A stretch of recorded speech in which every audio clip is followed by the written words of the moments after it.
Hi everyone, welcome to this live webinar on Jesus' resurrection. My name is Ivan and I'm one of the pastors at Bethesda Church, Bukit Arang. Tonight I'm very happy to have two guests here with me today. Both of these guests are Christian and both of them are trained lawyers. So let me introduce my guests to you. First of all, let me introduce you to Daryl Goh. Daryl should be coming on the screen. Hi Daryl. Hi. Hi, Daryl is currently working as an in-house lawyer at a local telco. So thanks for joining us, Daryl. Next up, we have Wei Long. Wei Long should be coming up on the screen. Hi, Wei Long. Hi, Evan. Hi, everyone. Wei Long used to practice law in a local law firm. So we're very happy to have both of you here join me on this particular webinar. Now, tonight, I want to ask these two gentlemen why they believe that Jesus resurrected from the dead. This is a really important question because the Bible teaches that Jesus' resurrection guarantees the resurrection in the future of everyone who believes in him. And so if Jesus didn't resurrect from the dead, Christians really have put their hope in a lie. In fact, the Bible says that if Jesus didn't resurrect from the dead, then out of all people in the world, Christians are the one to be most pitied. So this question that we have tonight is not merely a question of intellectual curiosity, but it goes right to the very heart of whether Christianity is true or not, and whether the hope it offers is true or not. Here's how our session will run tonight. I will give Daryl and Wei Long some time to respond to the main question, and I might come back with some follow-up questions. This will go on for about 25 minutes. During this 25 minutes, there's a chance for you who are listening in to actually ask your questions. You can do so by clicking on the Q&A icon, which you should see at the bottom of your screen. So just click on that, type in your questions. At the end of the 25 minutes, I'll take some of these questions and direct them to my two guests for their response. Okay, so that's how we're going to go for this evening. So Daryl and Wei Long, just a very preliminary question first. What are the primary sources for information about Jesus' resurrection? Where does one go to if I want to find out information? And what do these primary sources tell us exactly? Yep. So over to both of you. Ivan, so I'll take this question. So I think that generally speaking, there are three sources of information on the resurrection. The first is the New Testament itself. The second is the writings of the early Christian fathers. And third, you have the writings of other secular historians outside of the Bible. Now, of these three sources, the first one, the New Testament, is the primary source. And I say that this is the primary source, not so much because of some Christian dogma, but because from a historian's standpoint, the New Testament is both the earliest source as well as the most relevant to the subject. For the other two sources, I won't elaborate on them right now, but let's see whether there's a chance to take them up with the Q&A. So to answer your second question, what exactly does the New Testament tell us about Jesus' resurrection? Well, I think that the basic picture that it paints is this. First, Jesus died on the cross at the hands of Roman and Jewish authorities. Second, after his death, Jesus' body was put into a tomb, which was then sealed and guarded by Roman soldiers. Third, 3 days after his death, Jesus' tomb was found empty by some women disciples. Fourth, the reason that the tomb was empty was because Jesus was raised from the dead. Finally, Jesus remained on earth for about a period of 40 days before ascending to heaven. And during this period, he appeared to many people, including his disciples, and at one time, even some 500 people. Thanks, Wei Long, for that. That's really helpful, and you might have some questions on that. You can key it in. So now we come to our main question for today, which is for the both of you, which is what evidence convinces both you lawyers that Jesus resurrected from the dead? So maybe because Wei Long answered that first one, Daryl, why don't I pose the question to you? Yeah. Yep, sure. Okay, so one reason why I think the accounts about Jesus are real or reflect the truth are that they contain certain characteristics that make them more likely to be true. These are areas which look embarrassing or perhaps even a bit incredible. Areas like how Long said, the first disciples to see Jesus walking and alive after his death, they were women, right? And in the first century, you would not have placed much weight on the words of women. They were not considered to have high standing in society, and hence their word was not seen to be it's not seen to be that legit. Yet that's what the accounts of Jesus say. They say women saw him. Another so-called embarrassing fact would be how some of the disciples they also showed doubt when they heard that Jesus was alive. They didn't believe it immediately. There was even one disciple, Thomas, who insisted on seeing physically the body of the resurrected Jesus before he could believe. So you see, these taken together, these issues of like using women witnesses and the disciples' own doubt, these are embarrassing details. And you would have no reason to put this in unless they were true. So that's why I think the accounts are real. Okay, thanks, Daryl, for that. Do you mind if I push back a bit? Because I have some friends who hear this, right? And this is, I think, their primary objection. So they would say that the accounts that you just mentioned in the Bible, yes, they do contain sort of embarrassing details. But what if the accounts were actually written by a really cunning and clever writer? And this cunning and clever writer knows that, if I have too perfect a story, then it becomes less believable. And so they deliberately add in these imperfections, these embarrassing details to make the whole thing a bit more believable. So what would you say to an objection like that? Yeah. Well, I'll tell you what they would do if this was a court of law, right? If someone makes a claim and you want to test it, you want to see whether it's a lie, then you would grill them over it, right? You would ask them, "Are you sure?" You try to test them, question them, or show them contradictory facts. In our case, the disciples, right? They were questioned by the authorities. They were beaten up in prison, and many of them faced death, and none of them recanted. So I would think that it's unlikely that they were just merely lies because they ended up dying for it. Okay, thanks for that. Again, hearers, you might want to respond to Daryl and some questions later on. Okay, now, Wei Long, now for your turn. Why do you believe that Jesus resurrected from the dead? So one of the reasons I think which Daryl has alluded to, but that I'll elaborate on is the fact that the disciples were willing to suffer and die. You see, these disciples, they didn't just make claims, but they were willing to stand by their claims under tremendous suffering and even to the point of death. We know historically that the disciples were cruelly tortured and killed, yet they stood by their claims to the very last breath. And so if the disciples knew their claims were false, surely the easier thing to do would be to just recant and save themselves, right? Yet none of them did that. So the question is, why would anyone be willing to die for what they know is a lie? Now, imagine if you were in their situation, a blade was pointed at your neck, and all you have to do to save yourself is just give up some meaningless lie that you know is not true anyway. Now, wouldn't any rational person give up that meaningless lie and save himself? So why didn't the disciples do that? You see, I think the willingness of the disciples to suffer and die shows that they didn't think it was just a lie. Therefore, one additional reason to believe in the resurrection.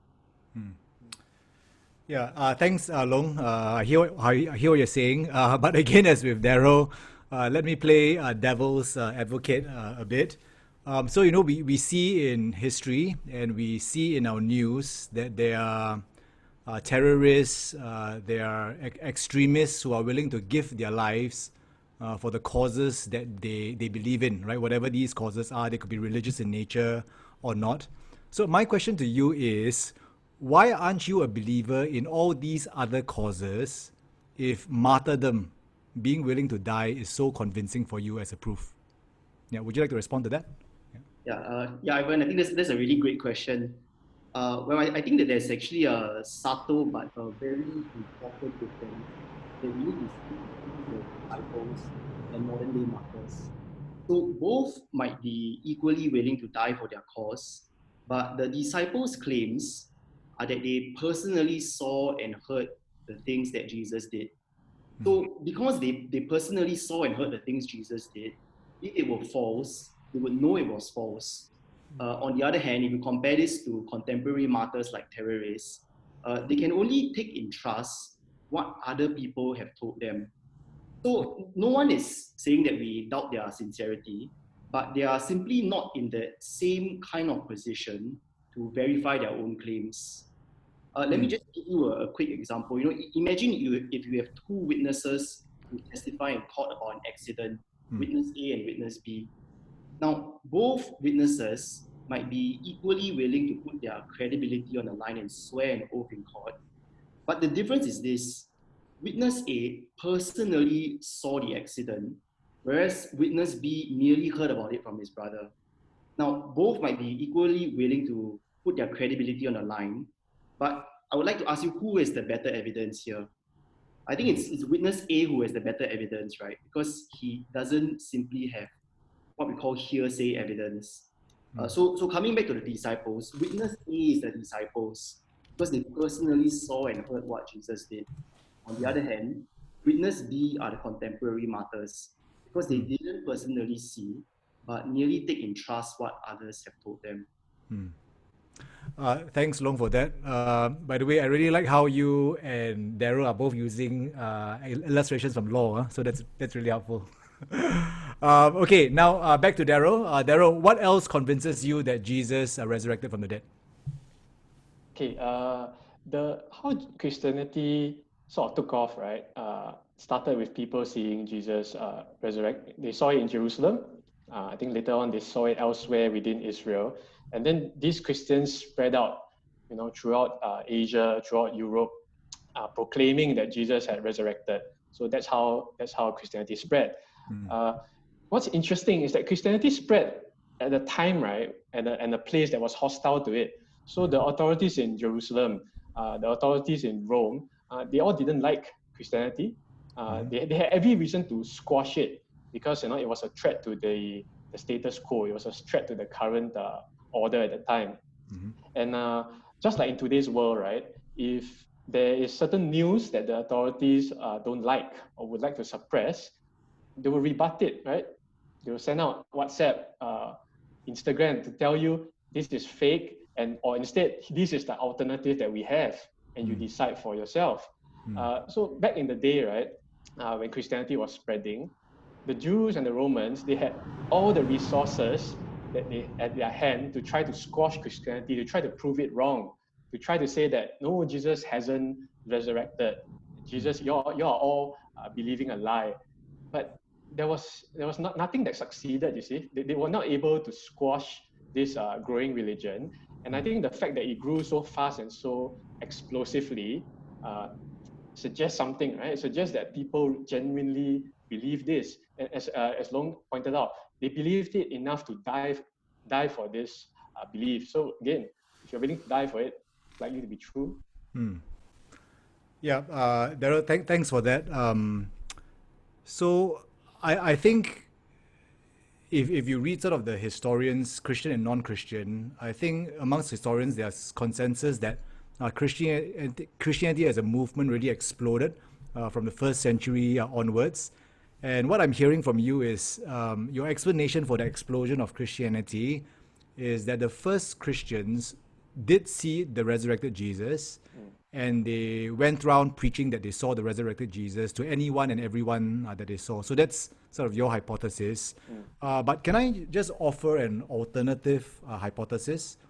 So back in those days, in the early days, there was an explanation given by the Jewish authorities who were hostile to Jesus and the disciples. And the explanation was that the disciples had stolen Jesus' body.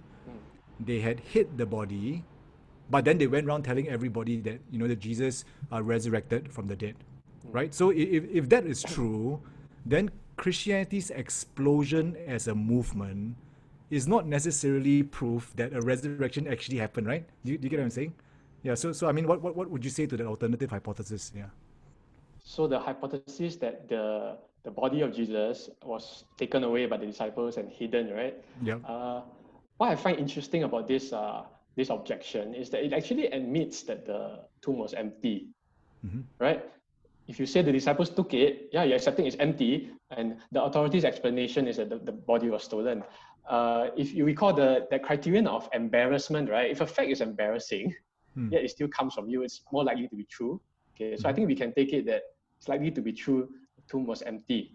Okay, now, was it stolen? It's possible, but is it plausible? So, in the realms of truth and fact, or what we do sometimes as lawyers, we want to find out if something is likely. Is it plausible? More likely than not to have happened. And I think in this case, it is more likely that the body was alive and walking around rather than being stolen. Why? Is there any evidence that the body was stolen? There's a claim the body was stolen. There is no direct evidence that the body was stolen. There's a claim that Jesus was resurrected. Are there evidence that Jesus was resurrected? Yes, there were witnesses. There were records that people believed in a resurrected Jesus. So I would think that the weight of the evidence is more in favor of Jesus really being alive. Thanks, Daryl, for responding to that. Again, if you have any questions on that, please key it in the Q&A panel. Our 25 minutes is almost up, so I'll leave the last piece of evidence for Wei Long to share with us. So Wei Long, what else convinces you that Jesus resurrected from the dead? So I think that another piece of evidence is the conversion of Paul the Apostle himself. And you know, ironically, right, it's those of us who are familiar with Christianity and with Paul that actually tend to miss out on this point. Because we are so accustomed to seeing Paul as, you know, this great hero of the Christian faith, that we think, you know, of course it's expected that Paul believes in the resurrection. But when we pause to remember what Paul's past was like, actually his conversion was so unlikely that it ends up giving us a big piece of evidence in favor of the resurrection. You see, before Paul became a Christian, he was actually the most anti-Christian guy that you could find out there. He was a Jew and a Pharisee, and you know, he made it his life's mission to orchestrate the capture, torture, and extermination of Christians. This was a guy who would literally barge into people's houses, drag off the Christians, and then throw them into prison. So how is it that a guy like that could virtually overnight, you know, not over an extended period, but virtually overnight, make a 180-degree turn and become the chief advocate for Christianity and then later die for his faith? It would be as if Adolf Hitler, you know, the man who orchestrated the systematic extermination of the Jews, all of a sudden suddenly changes his mind and decides to abandon his plans and, I don't know, maybe start building community shelters for the Jews. To me, it's got to take much more than just a simple, he changed his mind to explain something like that. And that is the case for Paul also. He didn't simply change his mind, but he changed it after he saw the risen Jesus. In the book of Acts, we are told that Paul was initially breathing murderous threats against the disciples. He was on his way to Damascus to continue persecuting Christians. However, on his way there, the risen Jesus appeared to him, and after that, Paul was converted, and he immediately went out to the synagogues to proclaim that Jesus is the Son of God. Therefore, to me, the overnight conversion of Paul the persecutor to Paul the apostle can only be explained by something like an encounter with the resurrected Jesus. Yeah, thanks. So I think I hear what you're saying. You're saying that there was a dramatic 180-degree change in Paul's life. Something dramatic must have happened. And your explanation is that he saw the resurrected Jesus. So again, I think I want to push back because I've had friends who sort of hear that and they have an objection that goes something like this. So maybe that something dramatic that happened was something like, you know, Paul seeing a hallucination, In our world today, some people see things that aren't really there, and they see things all the time. And these people, we put them in a sort of mental institution, right? So maybe for Paul, he had a particular hallucination. We don't know what the reasons for that were. He saw the hallucination. It was dramatic, but it was not real. And that can explain the 180-degree sort of change in direction. So what would you say to an objection like that? Yeah. Yeah. So I would say that I think a hallucination for Paul is very unlikely for a number of reasons. So the first reason is that I don't think that there is actually any reason for someone like Paul to hallucinate about Jesus as the Messiah. I mean, you might even try to build a case for the disciples. Maybe you can say that they hallucinated because they were struck with grief at the death of Jesus. But remember that this is Paul. He was a persecutor of the church. There is no reason for him to hallucinate about Jesus as the Messiah. Second, if Paul hallucinated, then why is it that of all times, he had that hallucination just when the disciples were claiming to be also seeing Jesus risen? I mean, the timing is just impeccable, and it feels like too much of a coincidence. Finally, and I think this is actually the big problem for all hallucination type theories, not just for Paul, but for all of the disciples, is that, if they were simply hallucinating, then Jesus' body should logically still be in the tomb, right?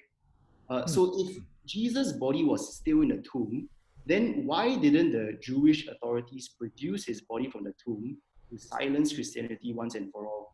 We know that historically they were against Christians, so surely they would have produced the body from the tomb if they could do so to silence Christians once and for all. Thanks for that, Long. That's really helpful. Daryl and Long, thanks for trying to make the case for Jesus' resurrection. Before we go into our live Q&A, I just want to spend some time summarizing, I think, the pieces of evidence that these gentlemen have given us today. So I think I've heard four pieces of evidence. Number one, that the accounts of Jesus' resurrection, they read like they are non-fiction. They have imperfections, they have embarrassing details. They don't read like a made-up story. So I think that was the point that Daryl was trying to make. Secondly, I think Long said that the fact that the disciples were willing to suffer and die for what they claim to have seen, that is Jesus' resurrection, for Wei Long was strong proof that they really saw the resurrected Jesus. Daryl, I think, then came back to say that the Christianity's rise, the sudden explosion of this movement from Jerusalem in the 1st century AD, how do you explain that other than the fact that something dramatic like seeing a resurrected Jesus happened? And then finally, we came back to Long, who shared the example of Paul, who was a persecutor of the church. He overnight became a champion for Christianity. So what could have explained that dramatic change? Long suggests that it must have been that he saw the resurrected Jesus. Okay, so those are the four pieces of evidence. Now, we have finally come to the time of our live Q&A, and I see that a lot of you have already submitted your questions, but why don't I give you another minute to submit any more questions that you have? And this other minute can also be a chance for you to go and grab a drink or go to the washroom before we come back for a live Q&A in 1 minute. Okay, shall we do that? Live Q&A will start in 1 minute. So type in the questions, go to the washroom, grab a drink.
Okay, so our 1 minute is up. I hope you have your drink and you're ready for 20 minutes of Q&A. Let me have my drink first.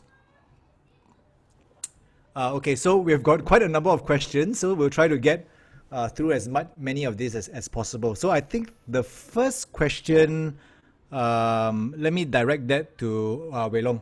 Okay, so Wei Long, you said several times in the past 20 minutes that the disciples died for what they believed. So how do we know whether the disciples died the way that you said they did? Where's the documentary evidence for that? Yeah. Um, my case was actually both that not just the death but also the suffering of the disciples provides evidence for resurrection. So for the suffering of the disciples, I think we see plenty of that from the earlier sources, and by the earlier sources I mean the New Testament accounts. So if you take a look at the book of Acts, for example, you will see how over and over again the disciples were in prison, they were shipwrecked, they were facing starvation, they were beaten, but not once did they ever yield and give up their faith. Concerning the death of the apostles, we get the evidence from a number of places. So I mean, unfortunately, in the New Testament, we don't get that much information about their deaths because the New Testament was actually written very early. And so some of these disciples would have died after that. But we see them being recorded by Christians later on. We see them even being recorded by secular historians. There is one historian by the name of Josephus. He was a Jewish historian. And he actually talks about how James, who was the brother of Jesus, died an illegal death because of his faith. I think one important point to note also is this. Even if we cannot trace down every single last detail on how the disciples died, the fact is that there is actually no evidence to the contrary. So you will not find one source out there that says that the disciples didn't die a martyr's death. Understand. Okay, great. Thanks so much for addressing. And these other sources that you mentioned, the Apostolic Fathers and so on, these are sort of available on public record. People can check them out and find out for themselves. That's right. Okay, great. Okay, so our next question. This is really sounds like a question for lawyers. So the question is couched like this: the disciples stealing the body. So I think this is in response to Daryl's comment. So the disciples stealing the body is possible, but not plausible. Daryl, that's what you said earlier. Possible, but not plausible. But this person's question is: the resurrection, is it both possible and plausible? How can we demonstrate that a resurrection is possible? Would you like to address that? I think it's directed. Yeah. I will. Okay. Can I demonstrate that a resurrection is possible today? I don't think I can. I'm not in the business of resurrecting their bodies.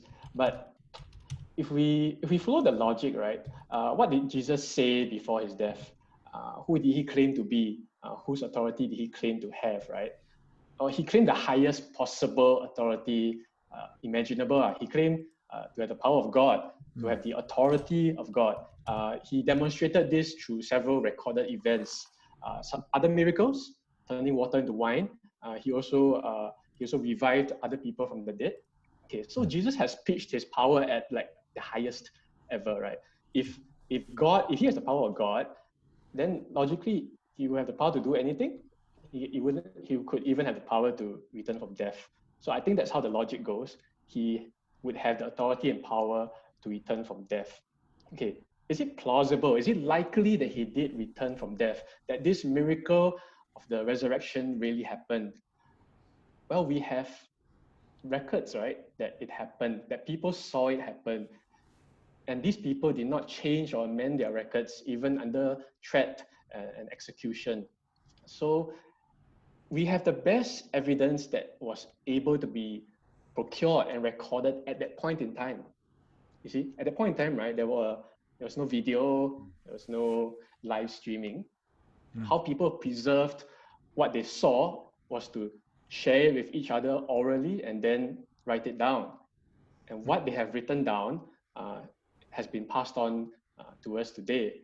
The fact that it was so widely spread, it was so widely shared and believed, I have reason to believe it was probably debated as hotly as it was back then, as it was now, because you do not easily make like thousands or millions of people believe someone came back from the dead unless you have grounds to do so, right? People's minds are not easily changed. So for them to believe something that seems impossible, but for them to believe that it's actually plausible, I think points towards it being true.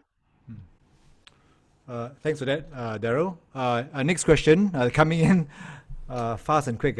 So this question goes, would it be possible that a group of eyewitnesses decided to collude together and claim that Jesus rose from the dead? So I think it's another way of saying, could it be that there's one big giant conspiracy, everybody agreeing to say the same thing, even though that thing is not true? Any one of you gentlemen want to address that? Yeah. Okay, I'll address it. So, Yeah. I mean, I think there are a number of reasons why we can be confident that these weren't a group of liars. One of the reasons I think Daryl already presented, that you actually see a lot of characteristics of honesty in their writing. But I would say that for me, another reason would be the fact that, look, if you want to say that they were colluding or they were lying, then you've got to show that there was actually some purpose in them doing so. What benefit did they reap from lying about this particular incident? Were they being given a large sum of money, for example? But we see for the disciples that actually there was really no reason for them to lie about it. In fact, not just was there no reason, but there was actually only a lot of prospect of suffering and death for them. So to me, this lack of a motivation strongly suggests that they were not in it because they were lying. Yeah, and I suppose I'm sort of not trained in law, but even in law, when you want to convict someone of doing something, there must be reasons or motivation for the particular act, right? If there are no sort of motivations, then the case for convicting is sort of significantly weaker. So is that something like what you're saying, that the disciples didn't have reason to conspire together and collude? Yeah. Plus, they had every reason not to, because there was just suffering and death before them. Okay. No, thanks. That's very helpful, Wei Long. Okay.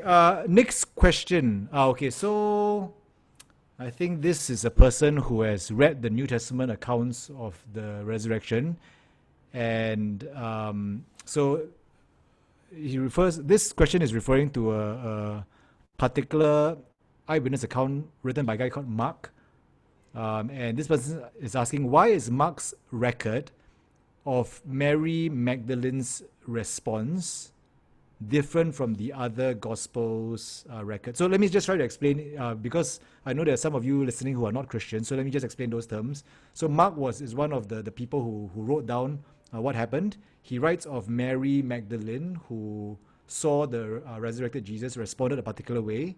And this person is saying, why is Mary's response, according to Mark, so different from the other sort of accounts of the same episode? Yeah, so what would you say? There seems to be a apparent discrepancy or contradiction. Okay, Yeah. I'll take that. Yeah. Okay.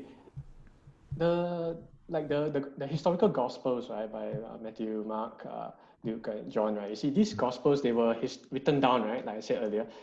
And I've observed from real life, right, that when you write down what you observe of real physical events, different people will write things down differently.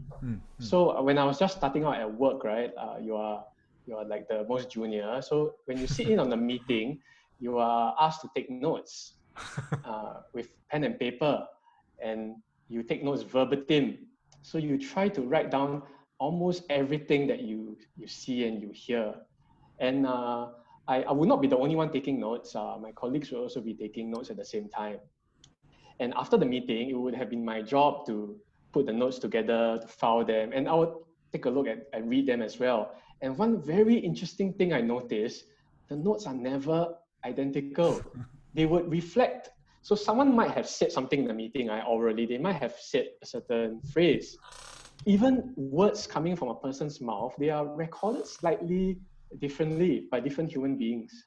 You see, so that is characteristic of truth telling, like I discussed earlier. And so I think the differences in the Gospels, right, they actually promote the belief that these are real facts written by real people. You see, why are they different?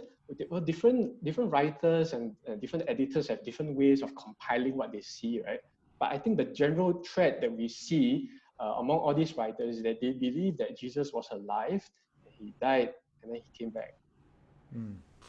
So yeah, I hear what you're saying. In other words, if all the accounts were identical, exactly the same details in the same way, actually that then would be the grounds for saying that there might be someone behind pulling the strings behind all four accounts. That would be very fishy. Yeah. Okay. No. Thanks for clearing that up. Okay. So our next question. This is a interesting one. For some people, the historical pieces of evidence, I think we've heard a lot of historical sort of evidence, still does not convince someone who focuses on the need for scientific proof that such things happened and can happen. So they want sort of scientific evidence rather than historical evidence. So what do you say to someone who has that question? Yeah. So what I would say is that even though the evidence mainly comes from history, there is nothing from science that actually excludes belief in the resurrection or miracles. Some people say that it's unscientific to believe in the resurrection because the resurrection is a miracle, and so they think that Christians are actually chucking they're forgetting all their primary school science when the resurrection. But I would like actually to distinguish between science and scientific materialism. So science actually is just the empirical study of our natural world. And by definition, science actually does not make claims like science is all that there is and miracles are completely impossible. In fact, you will find that there are many scientists out there who are actually Christians as well. A contemporary example would be the mathematics professor from Oxford, John Lennox. An older example could be someone like Isaac Newton. So you have science on the one hand. On the other hand, you have what we call scientific materialism. So scientific materialism is actually the point that miracles are totally impossible. But the big problem with scientific materialism is that it comes to that conclusion, not so much based on any scientific grounds, but more based on a philosophical bias. In that sense, when it makes that claim, actually it's being very unscientific. It's betraying the own flag, it's flag that it flies. And so I think that even if you are a scientist and you're somebody that commits yourself to science, there is no reason why you cannot believe in miracles or the resurrection, unless at the same time you commit yourself to the philosophically biased position of scientific materialism. Thanks for that, Wei Long. Yeah, so what you're saying is that there is sometimes a false dichotomy between science and sort of historical evidence, where actually there might not be. Yeah. Okay, great. Okay, so this question I think must be coming from someone who has read a bit of history. So the question goes like this. The Jewish historian Josephus, this is a non-Christian Jewish historian, I believe. The Jewish historian Josephus mentions Jesus in his works, and many Christians today take his works as extra-biblical, that means outside of the Bible evidence that Jesus lived and died. So what would you say to someone who thinks that the works of Josephus were actually doctored and changed by Christians centuries later? Yeah. Okay, yeah. I think the scholars on Josephus would agree, right? There's a core of truth in his writings. Even if you were to discount certain disputed parts, right? I think the core is still that he reported that Jesus lived and died and was venerated by Christians even up to Josephus' day. And that itself, right, this call would be enough to be consistent with what Christians had believed in. I mean, if Josephus was reporting that Jesus lived and died, that is bang on the dot with what Christians believe. If Josephus reported that Christians worship him, that is what Christians believe, and then that is enough. As to how much weight should you place on that, right? I think right at the start of today's webinar, Long mentioned the primary sources for Christians' belief are in the New Testament, the Christian New Testament. And so that alone, right, itself is enough for us to understand who Jesus was, what happened to him when he died and resurrected. The extra biblical sources, right, they are helpful, right, but they will not be taken into account, as your primary source of your belief. You see? Yeah, understand. Yeah. Okay, I think we might have time for one last question, and so here's the last one. We have heard a lot of evidence for Jesus's resurrection from the primary source of the Bible. Both of you have referred to that today. The question asks, is there any evidence from non-Christian sources, that can prove, or at least is consistent, that Jesus died and rose from the dead? So they want to hear from something outside of the Bible. Do you guys have anything to say about that? Yeah. So actually, I think a lot of times people want to know whether there is anything outside of the Bible, whether you have any secular non-Christian historian that agrees with the resurrection, says that Jesus was raised from the dead. And if that is true, then that's actually very powerful evidence, right? And actually the answer is yes, we do have them, or rather, yes, we did used to have them. There were non-Christians who agreed with the resurrection, but the issue is that they subsequently turned Christian, right? So one prime example would be Paul himself, and so I think that's kind of like the dilemma that we have here. It's on the one hand, you want non-Christians who agree the resurrection, right? But the moment that they agree, they become Christians. But that being said, that doesn't mean that the non-Christian sources totally don't help the case at all. I think the non-Christian sources are still very helpful in that they corroborate many other facts concerning Christianity. So if you look at the accounts of Josephus, the Jewish historian, if you look at Tacitus, who was a Roman senator, if you look at other Jewish sources, you see that there are many facts that corroborate Christianity. A few of them would be, for example, that Jesus died on a cross, that shortly after his death, there were many followers of Jesus, and that these followers of Jesus, they were willing to stake their life on it. They're willing to suffer and die for their claims. Yeah, I think you cannot have a non-Christian source that believes and writes about the resurrection of Jesus, because it would then by definition be a Christian source. You see, it would be a contradiction to look for Christian truths, outside of believers. Okay. Thanks a lot for that, gentlemen. So, friends, unfortunately, I think we could go on the whole night, but our time is up. So thanks everyone for submitting your questions tonight. Now, if you didn't get your questions answered tonight, there are two things you can do after this webinar. So first, coming up on your screen any moment now, some helpful resources that you can check out at your own time. So we have a resource on 4 reasons to believe in the empty tomb. You can take out your phone and scan that QR code. We have a resource on the bodily resurrection of Jesus, and a resource on death has been defeated. The second way you can get your questions answered is actually at the bottom of the screen is my email address. And so if you have a burning question, please send that question to me. What I'll do is I'll forward it to my 2 lawyer guests, and we'll try our best to get in touch with you by email. Okay, So just take note of those resources. Now, just a reminder that if you joined us midway through, this webinar is recorded and it may be used for training purposes in accordance with Bukit Arang's privacy policy. If you have any questions, you may refer to our website for more information. Okay, great. So thanks everyone for joining us again tonight. We hope you enjoyed this webinar of a pastor talking to two lawyers.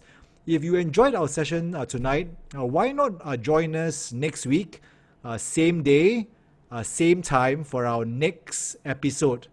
A pastor talks to two doctors, a Christian perspective on suffering and death.